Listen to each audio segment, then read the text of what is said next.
हाय दोस्तों, hoping you and your family are keeping really well. So आज एक और नए वीडियो में आपका स्वागत है। So without any further delay let's quickly get started. So आज का investment review is from one of our top 10 Diwali picks for 2022, जो कि हम लोगों के इन्वेस्टमेंट कम्युनिटीज़ में सामवाद 2078 के नाम से भी जाना जाता है। एंड फॉर योर बेनिफिट मैंने शेयर कर दिया है यहाँ पर। अगर आपने वो वीडियो अभी तक नहीं देखा है, काइंडली देख लेना। लिंक इस वीडियो के डिस्क्रिप्शन में मैंने डाल दिया है। So in that video I have shared the entry and the exit levels along with their respective stop losses for 10 selective stocks, जो कि नेक्स्ट दिवाली तक बम्पर रिटर्न्स देने का पोटेंशियल रखते हैं। सो चलिए मिलते हैं आज के स्पेशल स्टॉक के साथ, जिसका नाम है HFCL यानी हिंदुस्तान फ्यूचरिस्टिक कम्युनिकेशन लिमिटेड। इस कंपनी का जर्नी शुरू हुआ था इन द ईयर 1987 एंड इनका शेयर्स NSE और BSE दोनों एक्सचेंज में ट्रेड किया जा सकता है। अब चलिए देख लेते हैं कंपनी के खास तौर से क्लाइंट्स कौन कौन हैं। Wow, as you can see कौन नहीं है इनके क्लाइंटल में। Reliance Jio, Tata group, Airtel, Vodafone, Nokia, L&T, BSNL, उधर Bharat petroleum, Indian Oil, Hindustan petroleum, Maxis, Meralco जैसे कई सारे ब्रांडेड नेम्स। सो इससे पता चलता है कि HFCL का रिलायबिलिटी एंड प्रोडक्ट क्वालिटी कितना इंपॉर्टेंट है फॉर दीज क्लाइंट्स। ऑल्सो ये भी हमें जानने को मिला कि HFCL is into manufacturing critical components. लेकिन क्या, उसको भी जानेंगे। बट पहले अगर आप चैनल में नए हैं तो सब्सक्राइब कीजिए, ताकि आप ऐसे रिसर्च वीडियोस को एकदम भी मिस ना करें। और वीडियो को एंड तक देखने के बाद अगर अच्छा लगे तो प्लीज़ लाइक का बटन दबाना ना भूलें। अब चलते हैं और देखते हैं HFCL कहाँ कहाँ एक्सपोर्ट करता है। So as per the May 2021 export data जो आपके सामने है, HFCL is exporting to over 30 countries, जिनमें प्राइमरी है Canada, USA, Mexico, South America, Australia, Middle East के कुछ कंट्रीज, UK, नेपाल जैसे ग्लोबल एक्सपोजर भी है इस कंपनी में। इसका मतलब है जब भी US डॉलर बिकम स्ट्रॉन्गर और weaker to our Indian rupees, HFCL का रेवेन्यू इंक्रीज या डिक्रीज होने का चांसेस रहते हैं। अब आप शायद सोच रहे होंगे कि फुपालो यार, ये सब तो ठीक है, बट कंपनी मैन्युफैक्चर क्या करता है। सो चलिए थोड़ा और करीब से जानते हैं HFCL को। पहला सेगमेंट उनका है ऑप्टिकल फाइबर। जैसे कि आप देख सकते हैं, काफ़ी distributed product line and technical details है।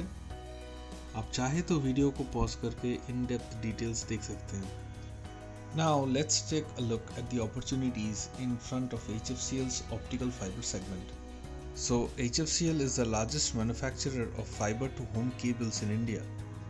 That in itself is a pretty big milestone. So government's initiative for Atmanirbhar Bharat, which is a great policy, is helping more and more Indian manufacturers to start utilizing Indian resources for their production purpose. अभी recently production linked incentive scheme के बारे में जो government ने घोषणा की है, उसमें operators are going to buy locally produced electronic and telecom equipments for their cost advantages. So for example, Airtel used to come with a Huawei broadband equipment. HFCL is a very good point of entry into this segment. So in order to facilitate such high demand, HFCL has started enhancing their current fiber output capacity by almost 25% and optical fiber capacity by 22%. Now moving into the defense category, HFCL has top class innovation in night vision devices that help our army see in the darkness and adverse weather conditions through their thermal imaging technologies.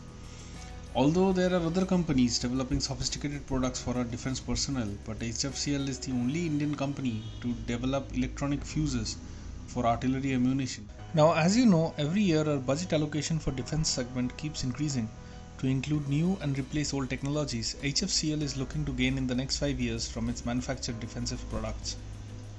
HFCL is also into building and supplying equipments to our Indian railways, from strengthening metro rail within the city to mainline rail projects. जैसे कि आप देख सकते हो, Kanpur metro and Agra metro rail projects are some of the recently won contracts. Looking into opportunities that lie ahead, Indian Railways ने announce किया है to spend 850 crore over the next 5 to 6 years, जिसमें telecom equipments, signalling systems, new railway lines using advance technologies भी शामिल है। सो आ गए last sector का segment में। HFCL is into providing smart city solutions and city surveillance जैसे कि CCTVs and कई सारे advanced monitoring equipments to help India stay safer. So आपको आइडिया लग गया होगा कि कितना बेनिफिट HFCL को मिलेगा under make in India initiative. Now before we proceed to the fundamentals of the company, मैं आपसे एक हम्बल रिक्वेस्ट करना चाहता हूँ। अगर आपको ये वीडियो इतना तक अच्छा लगा तो please hit the like button and kindly click on our channels subscribe button. So चलिए HFCL का फंडामेंटल्स को समझते हैं। Total income is growing quite nicely. FY20 में जो डिप आपको दिख रहा है that is due to the covid period and it is almost back to pre covid levels. Now before we move on to the second graph, पहले हम लोग ये जानते हैं what is EBITDA and EBITDA margin. EBITDA is the earnings measure that focuses on the essentials of a business जैसे कि operating profitability, cash flows. और EBITDA margin is a performance metric जो कि एक कंपनी का प्रॉफिटेबिलिटी ऑपरेशंस से major करता है। सो कंपनी के हिसाब से जैसे कि आप देख सकते हैं ऑपरेटिंग रेवेन्यू या फिर operational revenue is continuously going up, keeping the margins intact, which is actually a very great thing. So next we'll look into PAT and PAT margin. PAT means profit after tax. So जैसे कि आप देख सकते हो यहाँ पर profit after tax is थोड़ा बहुत stabilized, while profit after tax margin is kind of declining a little bit. Now why is PAT margin one of the most important indicators? Because it shows the financial health of the company.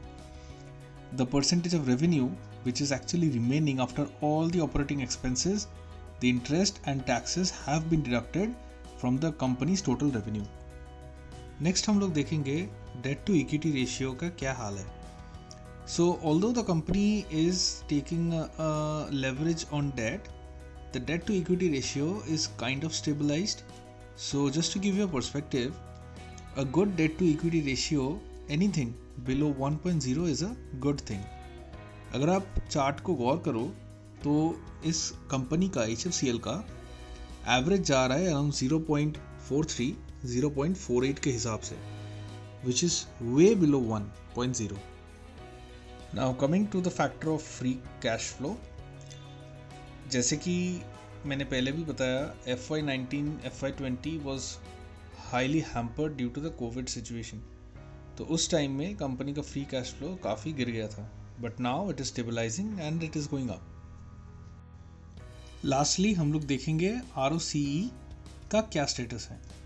So ROCE is return on capital employed. So what does this mean? It basically means how efficiently a company, that is HFCL, is utilizing its capital. जो capital उनके पास है वो capital कौन से खाते में invest करके या फिर यूटिलाइज करके, कैपिटल एक्सपेंडिचर करके, it is actually getting a good return. So that is what we can see. Now although the graph is in a declining phase, it is to be understood that the company is undergoing certain changes for which there is an impact directly on the ROCE. Now if you are looking to accumulate or take fresh entry in HFCL, then make sure to keep a strict stop loss of ₹70. Also, please to consult your financial advisor before investing. For those of you who still haven't viewed our top 10 picks for Diwali 2022, it's a kind request, kindly view the video. We have shared around 10 picks. Link is mentioned in the description of this video. So मिलते हैं दोस्तों एक और in-depth video के साथ. Till then, take care. Goodbye.